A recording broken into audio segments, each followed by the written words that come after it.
드릴게요. 저희가 지금까지 배웠던 게 에피큐리안 견해잖아요. 에피큐리안 견해가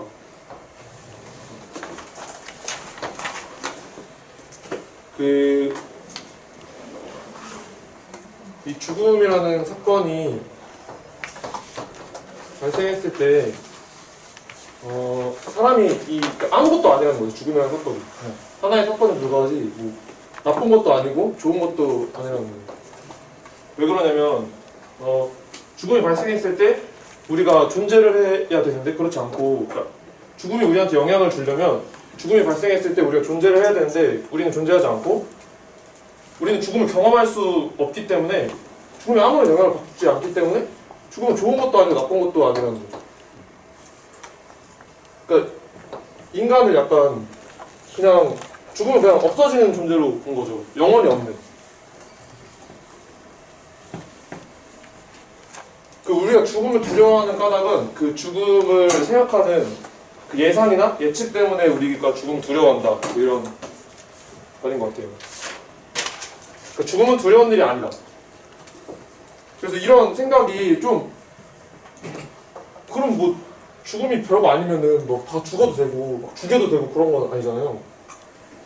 그래가지고 우리가 이거를 극복할 수 있는 극복의 시도가 있는데, 좌절론이랑 박탈론이 있는데, 좌절론은 그러니까 우리 욕망이 있는데 그 욕망을 두 가지로 분류를 해요. 조건적 욕망이요, 범주적 욕망. 조건적 욕망은 동물들도 느낄 수 있는 욕망이거든요. 배고프다 이런 거. 범주적 욕망은 인간만이 느끼는 욕망이에요. 막 돈을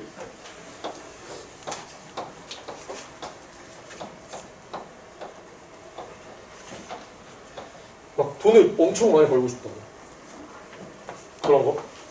그 세계의 평화, 그런 것들이죠. 그 죽음은 이 범주적 욕망이 좌절되기 때문에 나쁘다 뭐 그런 건데, 죽음 이후에는 이 좌절을 당할 당사자가 없죠. 죽고 난 이후에 죽음? 그래서 다 없다고 해도 이 이후에는 이거를 당할 당사자가 없기 때문에 설득력이 없다는 거예요. 없다고 생각해요. 없다고 생각한다고 말씀하셨죠? 그리고 이게 약간 좌절론이 받아들여지면 동물을 막 죽이는 것을 그냥 괜찮다고 생각할 수 있는데 그건 안 되죠. 두 번째 박탈론인데,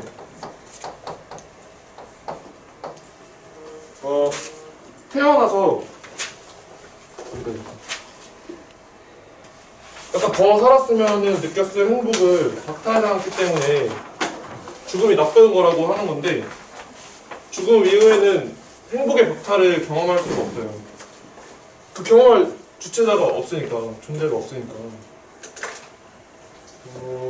그리고 태어났고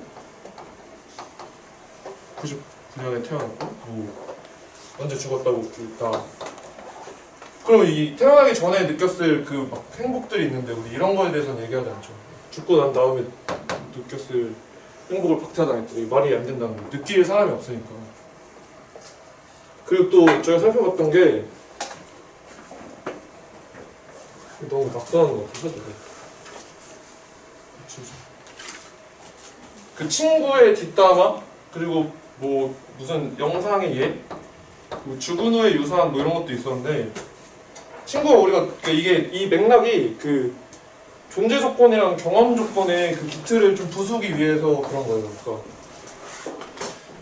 이 그 에피큐리안 견해를 받아들이면 죽는 게 아무것도 아닌 게 되니까, 그래서 이제 그거를 구성하는 존재 조건이랑 경험 조건을 좀 그 기틀을 좀 부수기 위한 시도라고 저는 생각했어요. 그러니까 사건이 발생을 했는데 그 발생한 사건이 내가 경험할 수 없어. 근데 나쁠 수 있다 뭐 이런 건데, 친구가 뒷담화를 뭐 하면 그 사건이 발생을 했는데 내가 경험할 수 없지만 그게 나한테 나쁠 수 있다는 건데, 근데 진짜 엄밀하게 말해서 친구가 뒷담화를 했는데 이거 저희가 모르면 진짜 완전 포커페이스 잘해가지고 저희 아무것도 모르면 그거 나쁜 건 아니잖아요. 그리고 사실 그 뭐 그런 것들은 다 얘기한다면 얘기할게요. 그리고 막 어떤 포르노의 예가 있는데 그 막 뭐 누군가 관계하는 영상을 이제 다른 나라에서 상영되고 있다. 근데 나는 모른다. 그러니까 다른 사람 나와 연관된 사람들은 모를 수 있다 이런 건데 그러면 이게 그러니까 뭐 사건이 발생했는데 내가 경험할 수 없어. 근데 나쁠 수 있어 이런 건데 이런 것들은 저희가 이제 엄밀히 말해서 경험할 수 있을 가능성이 있는 거잖아요. 죽음이랑은 좀 다르다는 거죠. 그리고 뭐 죽은 후의 유산. 죽은 후의 유산은 사실 저희가 그냥 죽고 난 이유인데 그 뭐 저희한테 영향을 끼칠 수 있는 게 없죠. 저희가 없으니까. 그리고 이제 에피큐리안 견해를 하면 살인이나 자살을 정당화할 수 있는데 이게 그러니까 죽음 자체가 당사자한테 나쁜 건 아닌데 그러한 예상이나 계획이나 시도는 당사자한테 나쁠 수 있잖아요. 마찬가지로 저는 이렇게 생각했거든요. 이 파트를 읽으면서 죽음이라는 사건이 당사자한테 나쁠 수 있는 건 아니지만 당사자의 온전히 근거한 설명이 아닌가. 그러니까 남겨진 자들한테 나쁠 수 있다는 거죠. 남겨진 자들은 살아있는 동안이고 그 사람이 죽은 걸 경험할 수 있으니까. 그래서 이제 죽지 말자고 그런 거 같아요. 자살이라는 키워드를 방금 말씀하셨는데 그 자살 이후에 볼 수도 만질 수도 없는 영혼의 실체부터 이제 정리를 해왔습니다. 저희는 실컷 판서를 하는 게 아니라 요약함도를 읽어드릴 계획입니다.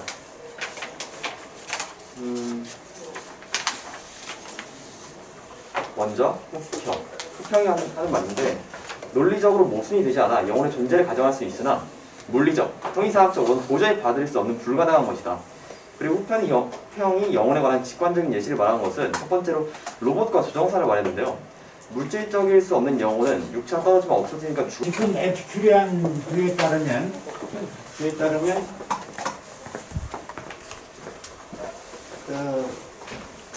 살다가 여기서 죽으면 이 죽음이란 사건이 아무것도 아니는 얘기죠. 아무것도 아니는 얘기야. 그러니까 산다는 게 아무 의미가 없어지죠. 그러니까 극복을 해야 될 거 아니야. 그죠? 근데 극복하는 시도가 좌절론하고 각설론이 있었어요. 근데 두 개 다 이게 마땅한 이론이 아니야. 에피큐리안비를 극복할 수 있어요? 없어요? 좌절론이랑 각설론 해가지고. 안 될 것 같단 말이야. 그 유일하게 이 에피큐리안부를 벗어날 수 있는 건 뭐예요? 영혼이요. 영혼이 존재해야 되죠. 죽을 때 영혼이 있어서 영혼이 천국으로 간다거나 이러면 된단 말이야. 근데 이 영혼을 그냥 우리가 영혼이라고 그러지만 영혼은 실체라고 그러죠. 데카르트는 실체예요. 정신적인 실체인데 영혼이라고 말만 하지 이게 어떤 영혼이어야 돼요? 인지할 수 있고 그냥 이게 아무것도 못하고 그냥 의식덩어리 상태로 그냥 고정되어 있는 상태. 그런 영혼을 우리 바래야 안 바래요? 그거 아니죠. 어때야 돼? 의식 활동을 할 수 있어야 되고 우선. 그다음에 만약에 다른 영혼들이 있다면 정신적인 교류도 할 수 있어야 되죠. 그다음에 천국에 가서 천국의 좋은 거를 인지하고 자기가 천국에서 기쁨을 느끼려면 천국에서 볼 수 있어야 될 거 아니야, 자기가. 이런 역할을 할 수 있는 영혼이어야 된단 말이에요. 이런 역할을 할 수 있는 영혼. 그런 거의 가능성을 지켜도 얘기를 하려고 그러는 거예요. 이런 가능성이 있다. 그러니까 증거도 있다. 뭐 이런 얘기들을 하려고 그러는 거죠. 그거에 대한 반박도 나오고 이러는 거예요. 그 내용을 지금 얘기하려고 그러는 거죠. 해봐, 이제. 네. 그래서 이제 영혼은 로봇과 조정사가 있는데 물질일 수 없는 영혼은 육체가 떨어지면 없어지니까 죽을 것이요. 근데 만약 영혼이 물질이라면 육체가 떨어지면 이제 결국엔 물질이니까 죽는 거잖아요. 그러니까 영혼이 이제 존재한다는 건 별 의미가 없을 것이다 라는 것이 이제 후평의 주장이었고요. 이제 중간의 주장에 있어서는 이에 대해서 중간은 물론 영혼은 물질이 아닐 것이다. 물질이라면 뇌가 죽는 것과 같은 죽음을 맞이할 것이기 때문이다라고 말하며 그럼에도 영혼이 물질이라면 과학적 연구의 대상이 되어야 할 것이라고 얘기했습니다. 또한 데카르트의 이원론에서의 영혼은 육체를 벗어나도 영원히 존재하는 실체라는 것을 언급했습니다. 하지만 후평은 여기서 약간 반박을 했는데요. 데카르트의 영혼은 연장이 없는 실체인데 연장이 없으면 시공간에 간섭하지 못하겠죠? 근데 하지만 우리 영혼은 우리 육체를 조종하고 시공간에 간섭하고 있잖아요. 비물질인 영혼은 시공간에 간섭할 수 없는데 영혼만 남으면 우리의 영혼은 대체 어디로 간다는 걸까요? 시공간에 간섭할 수 없는데 만약 영혼을 인정한다고 하더라도 영혼의 존재에 대한 정보는 인간의 근원적으로 차단되어 있습니다. 사후세계와 영혼에 대한 내용인데요. 사후세계와 영혼은 인간의 인식을 벗어나는 일단 불가지의 대상이잖아요. 우리가 인지할 수 없고 그러니까요. 영혼과 사후세계에 대한 믿음은 인류 역사와 함께 시작을 했는데 이제 여기서 또 나오는 게 영혼과 사후세계에는 이제 종교와 굉장히 밀접한 연관을 띠고 있잖아요. 이제 저희도 모두 알다시피요. 이제 여기서 그래서 이제 종교에 대한 이야기가 조금 나오는데요. 근데 종교는 이제 삶의 허망을 극복하기 위해서 바라는 인간의 욕구를 충족시키기 위한 시도다 라고 나왔습니다. 종교는 인지 불가능한 사후세계와 영혼에 대해서 말하는데요. 그러므로 종교는 어떤 종교든지 간에 신앙은 지식이 아니라 사회와 문화 속에서 형성된 단순한 믿음이다 라는 말을 하고 있었습니다. 그러므로 무지를 인정하고 타인의 신앙을 존중하고 자신의 행동이 타인에게 피해 주지 않는 방식으로 행동하는 것이 맞다 라고 이제 말씀하고 계십니다.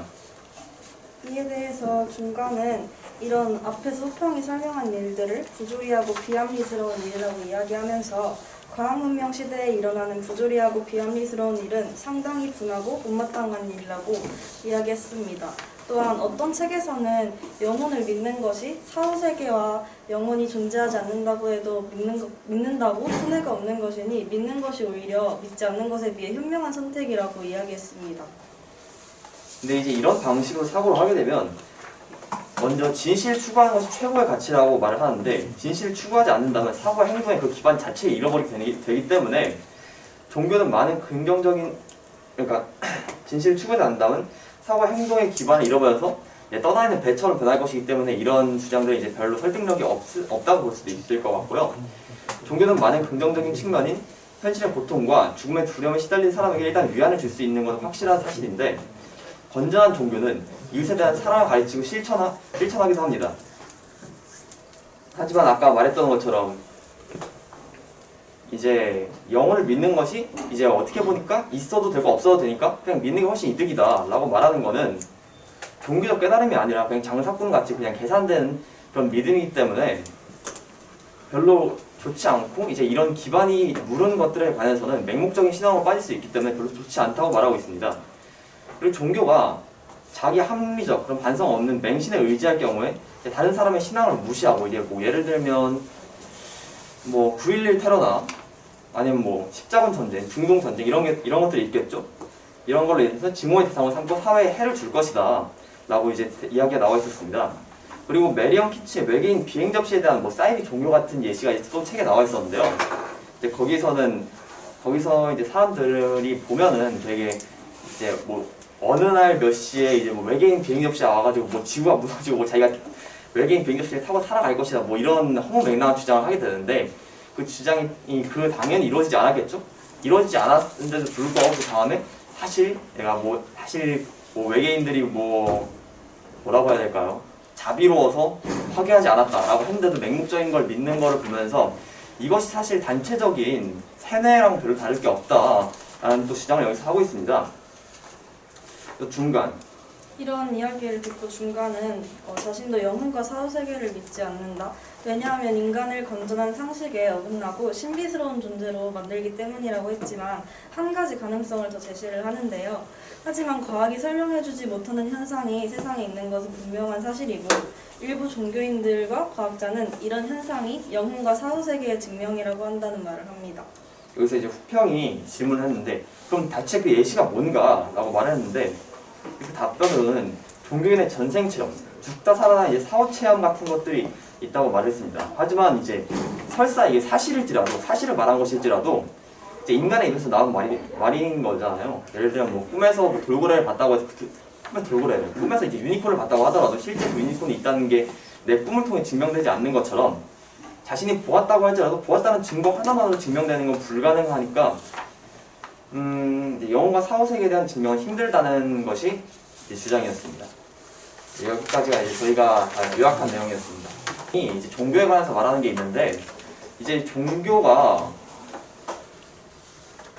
스스로 스스로 이제 이 종교가 정말 이제 내가 믿을 만한 것인지 생각을 하고 내가 이제 합리적인 사고체를 거쳐가지고 이제 믿는 종교만이 정말 이제 제대로 된 종교고 그런 것이 아니라 아까 말씀드렸던 비행 접시 같은 그런 것들은 이제 굉장히 맹목적이잖아요. 근거도 없고 이제 그런 것들은 정말 이제 거르고 집단세랑 다를 것이 없는 그런 것이다. 저는 이게 첫 번째 이제 가장 중요한 핵심이라고 보고요.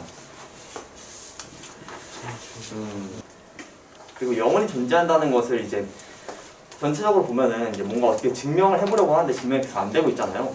영혼이 있다는 것을 증명할 수 있다는 게 확실한 증거가 아직 존재하지 않는다 정도로 이제 보면 될 것 같습니다. 근데 여기서 제 개인적인 의견이라고 하면 느낀 점이라고 하면 교수님의 이제 저서를 읽고 제가 느낀 점은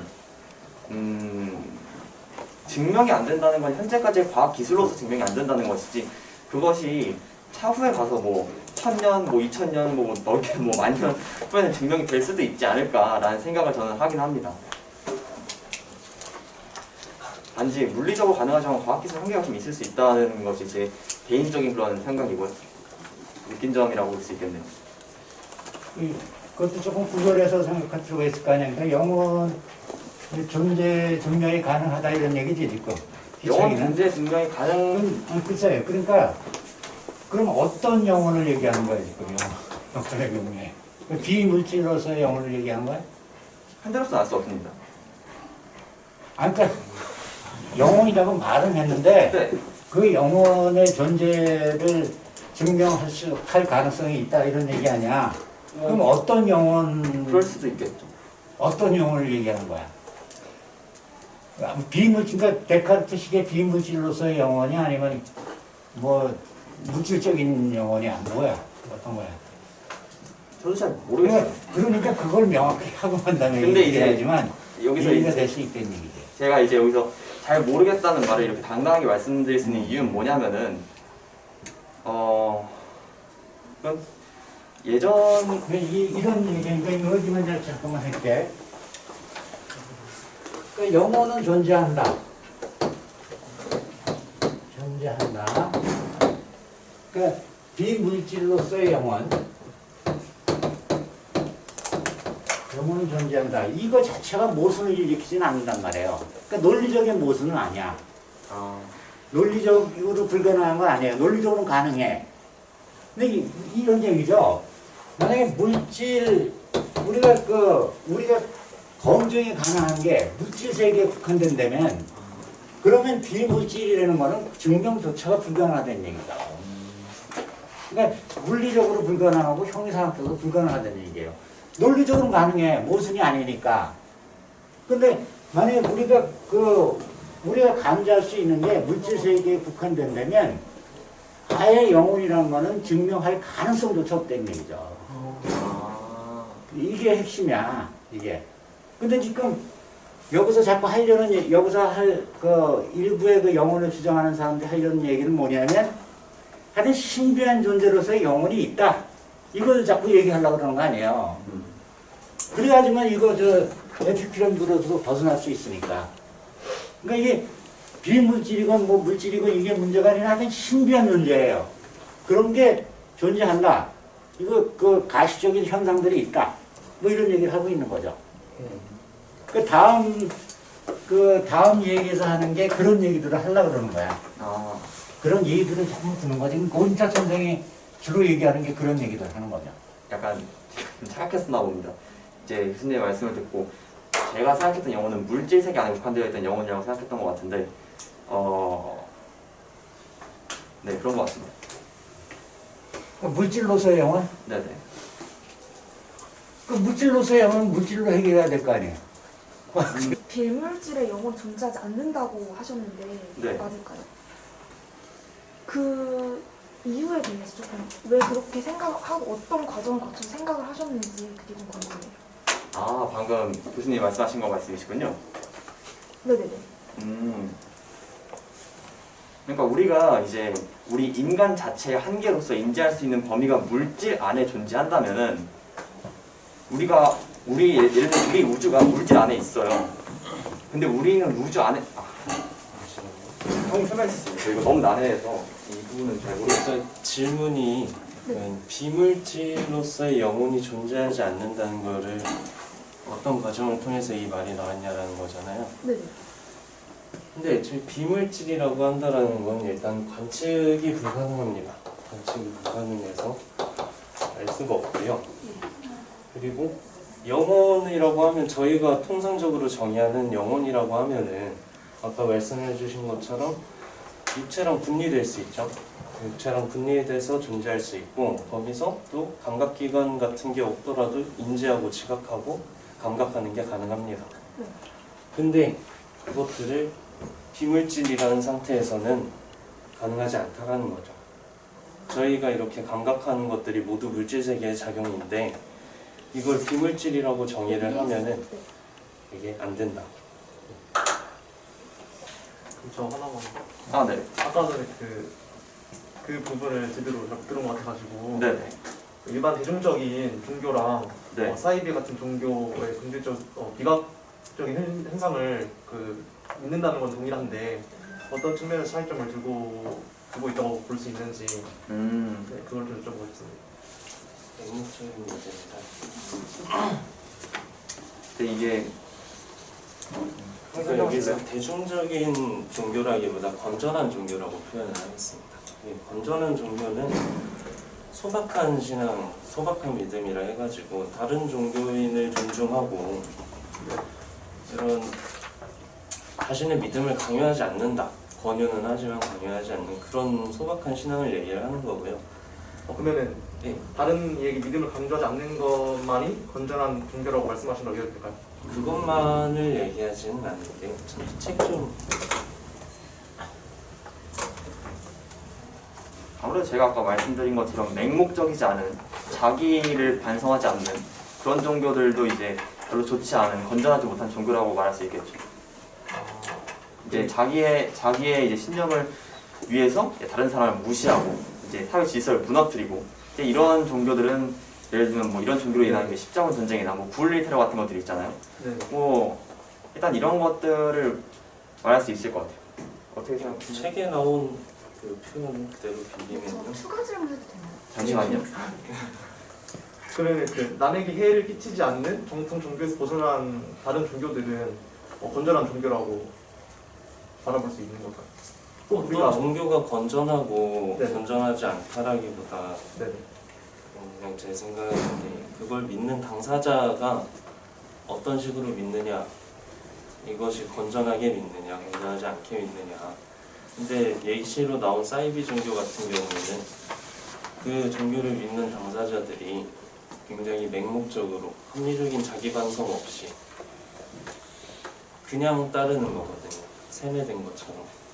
그런 것들이 잘못되었다라는 것이지 어떤 특정 종교를 뭐 지금까지의 대중적인 그런 특정 종교를 얘기하기는 좀 조심스러운 부분이기 때문에 저는 모태신앙으로서 태어나면서부터 교회를 다녔는데 지금까지 자기 반성을 하면서 교회를 다녔다라는 경험은 없는 것 같아가지고 그래서 남에게 피해를 끼치지 않는 사이비 종교가 있다면은 그게 내가 믿는 종교랑 어떤 점이 다를 수 있는지 그 부분이 궁금했었는데 그러니까 이건 제가 한번 내가 잠깐만 낄게. 그러니까 이제 핵심은 이거죠. 핵심은 이게 대부분의 종교에서 믿는 내용들이 비물질에 대한 믿음 내용들이란 말이에요. 그렇죠. 뭐 네. 신이라든가 뭐 천국이라든가 신천국 뭐 이런 것들 아니면 영혼이라든가 뭐 이런 거 아니에요. 이건 사실상 인간이 감지할 수 있는 범위를 벗어난다는 얘기죠. 그렇죠. 그러니까 이건 아는 게 아니에요. 지식이 아니라 믿음이란 말이야. 믿음이죠. 아는 게 아니에요. 지식이 아니에요. 믿음이라면 어떤 믿음도 존중해 줄 필요가 있는 거죠. 믿음에 국한된다면. 그러니까 자기 믿음이 이게 진리다. 이렇게 얘기해서는 안 된다는 얘기예요. 그러니까 이거 9.11 테러 같은 거 전부 다 그래서 나오는 거 아니에요. 그게 나쁜 종교라는 얘기지. 내 얘기는. 그거를 벗어나야 돼. 그러니까 자기의 믿음이 이게 확실한 진실이라는 보장이 없다. 이런 생각을 항상 갖고서 그러면서 믿으라는 얘기예요. 그러니까 반성을 하고 계속 조심하면서 그러면서 믿으라는 얘기죠. 그게 핵심이야. 이 얘기의 핵심은. 기독교를 비롯한 많은 종교에서 유일신이라는 교를 채택하고 있는데 유의심. 그러니까 유신이 아니라고 믿을 수 있죠. 다시 믿는 것도 있잖아. 그럼 그 사람들은 내 종교를 믿지 않는 사람들은 잘못된 믿음을 가지고 있다는 인식을 갖고 될까? 그러니까 서로 다른 믿음을 가지고 있는 거죠. 근데 싸우지 말라는 얘기야, 여기는. 싸우지 말고 남의 믿음도 존경하고 자기 믿음도 존경하고 이러라는 얘기야. 이해했습니다. 그 믿음에 국한 믿음이라는 얘기지 결코 지식은 될 수 없다는 얘기예요. 근본적으로 이런 한계가 있다는 얘기죠. 교수님 근데 제가 이거 읽으면서 방금 질문을 들어보고 저도 이제 궁금증이 생겼는데요. 제가 맨 처음에 이해하기로는 종교가 자기 반성적이고 이제 맹목적이지 않아야 된다라고 이제 말씀을 여기 해주셨잖아요. 그리고 여기서 UFO 같은 그런 이유를 들면서 맹목적인 종교는 이제 세뇌랑 별로 다를 게 없다라고 말씀을 해주셨었는데 제가 들었을 때는 그럼 종교는 정말 증명 가능하고 이제 내가 정말 이게 타당하다고 믿는 것만 믿을 수 있구나. 아니 증명 가능하면 종교가 아니라 과학이죠, 그건. 그러니까 종교는 근본적으로 믿음이란 말이에요. 지식이 아니야. 믿음이지.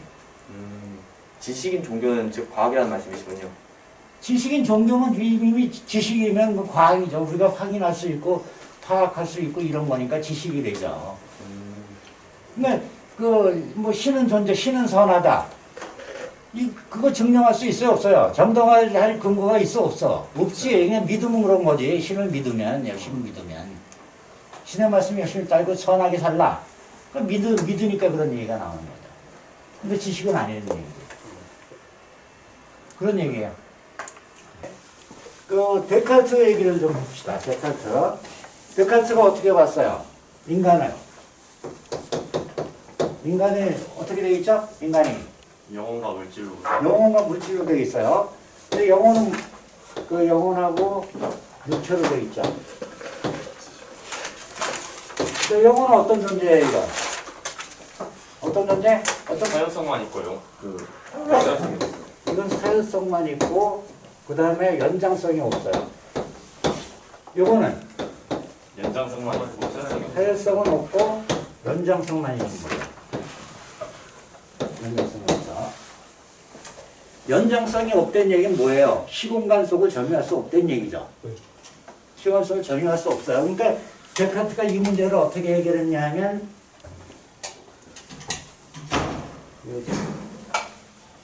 이건 지워지나?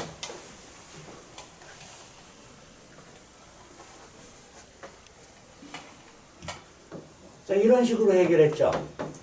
이 양반 뇌 속의 한 부분, 이게 송과선이라는 부분이죠. 바이널 코드를 통해서 여기서 접촉한다 이런 얘기, 영혼이. 접촉한다 이런 얘기죠. 자, 데카르트에 의하면 영혼이 지각행위 할 수 있어요, 없어요? 외부 세계를 감각 경험을 통해서 지각할 수 있어요, 없어요? 없어요. 영혼이 없어요, 그건. 그러니까 영혼이 받을 수 있는 건 뭐만 받는 거야? 여기서 눈이라든가 뭐 이런 걸 통해서 본 것들이 들어온 것들, 이거를 여기 갖고 오는 거죠. 그 다음에 뭐가 있다는 얘기야? 보는 관념들이 있다는 얘기예요. 그러니까 데카르트에 의해도 외부 세계를 감지할 수 있어요, 없어요, 영혼이? 없다는 얘기죠. 지각행위 할 수 없다는 얘기야. 데카르트에 의하면, 그러니까 데카르트보다 더 벗어나야 돼, 이런 게 가능하려면. 그렇죠? 네. 근데 보세요, 우선 어떤 문제들이 있나 보면, 이게 비물질이란 말이야. 네네. 영혼은 비물질이죠. 근데 여기서 영혼이 어떤 슬픈 감정을 느끼면 얘가 막 울잖아. 그러니까 에너지 모든의 법칙이 어긋나죠. 아무 이유 없이 에너지가 생기는 거 아니야. 그 다음에 이게 도대체 가능한 얘기예요. 영혼이 여기 와서 이 육체는 어떤 한정된 장소에 있는 거 아니야. 여기서 하여튼 접촉을 하잖아. 접촉을 하죠. 이거 쉽게 이해돼야 안 돼요. 쉽게 이해 안 되는 그림이죠. 쉽게 안 되는 그림이란 말이야. 그러니까 어떤 식의 해결 방식이 필요해요. 이상한 존재다 이거. 영혼이 데카르트식의 존재면 안 돼. 어떤 존재여야 돼요? 특이한 존재여야 되죠. 이 친구는 어떤 존재냐면 살았을 땐 이 안에 뭐 심장이 있다 그런 사람도 있고 여기 있다는 사람도 있죠. 죽으면 어떻게 되겠 이 친구? 딴 데로 가. 그러니까 비물질이면서 동시에 물질 형태 성격도 띠는 건 존재죠. 근데 비물질이면서 물질이 되면 말이 안 되는 얘기지. 그러니까 이런 거에 대한 그 혼란이 있다는 얘기죠. 그런 혼란이 오진탁 선생님이 계속 얘기하는 거야, 이런 걸. 이거 있다. 이거 있다. 존재한다. 그게 이제 다음 챕터에서 주로 얘기가 나올 거예요.